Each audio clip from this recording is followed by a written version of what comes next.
entrepreneur TT Mbha hosted a golf day at the newly revamped Soweto Golf Club in celebration of Youth Day. The event was aimed at exposing the youth of Soweto to the sport. The man himself, TT, joins us now via Zoom to chat a bit about that. TT, good morning to you. Thank you so much for making the time, and congrats on hitting this event off. Now, I know it was supposed to actually happen on June 16, but it had to be, postponed. You've successfully hosted it on the 22nd. For our viewers at home, can you briefly tell us a bit more about the purpose of the event, and also if you're hoping to make this an annual event?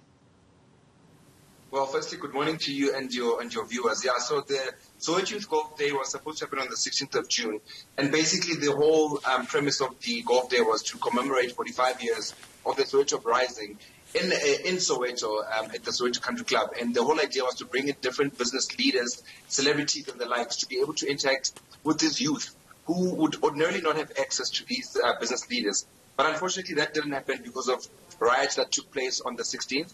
So we then cancelled the event on the 16th of June, but that actually gave birth to another event that I created, which is the TT Mbha Caddy Golf Day, which was solely focused on developing caddies and giving them an opportunity to actually shine on the day. And guess what? They actually got paid to play on the day. That's great to hear, TT. Now, TT, you mentioned the youth not having access to business leaders. So speak to me about how important it is for you to keep the Soweto Golf Club, which is now, been revamped, going, and also what it means for the people of Soweto itself. Well, here's a fact. The Soweto Country Club is the only 18-hole golf course in a township in and around South Africa.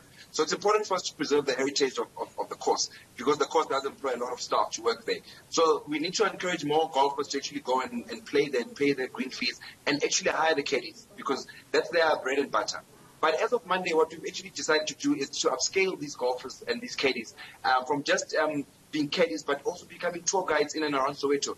They need to understand more about the heritage of the township itself, so that when people come to play golf there, they can become the tour guides, and want to set up a system where they can even start their own tour guiding businesses with the help of Gauteng Tourism. So there's a commitment from the CEO of Gauteng Tourism to actually help develop these caddies, and there's going to be a training session that will take place where we want them to think outside the box. They mustn't limit themselves as just caddies. Even the Minister of Social Development actually alluded to the fact that they need to become bigger than just caddies. Who knows, maybe one of them can become the next professional golfer in South Africa.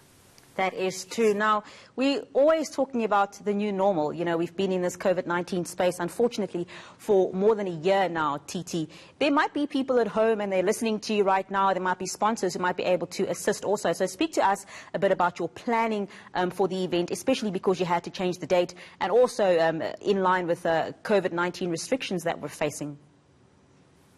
So obviously, in terms of COVID protocols, we actually limit the numbers to a certain number of people that the course can accommodate.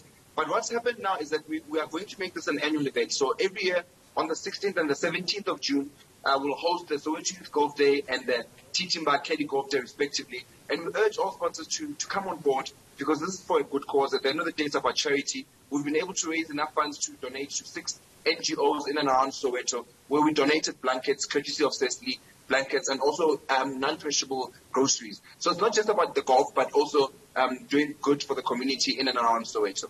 That's great to hear. It's always good for us to go ahead and do our fair share and give back. Now, TT, just a quick one. A lot of our, and especially the black child, and especially the black boy child, is often playing football. That's what we do in our townships. A sport such as golf, if you take the equipment into regard, of course, is quite an expensive sport. So how can we assist the kids who are wanting to play the sport, especially in Soweto itself, who might not be able to afford to do so? How do we get them involved? So this is where I need the support of corporates to come to the party, because they can structure their operations around creating development funds for these young kids in and around different townships. And that's what we're urging with this golf day. It's not just about the 2 days, but actually every quarter we'll have mentorship sessions and coaching sessions where we bring professional golfers and life coaches to be able to interact with these youth, give them skills that they need outside the sport. Because remember, golf is a sport of discipline, it's a sport of etiquette, and that also can be taken into your personal life. So I'm urging all the corporates and sponsors to please help us in trying to push this, because it's not just an annual thing, but something that we want to do on a quarterly basis as well.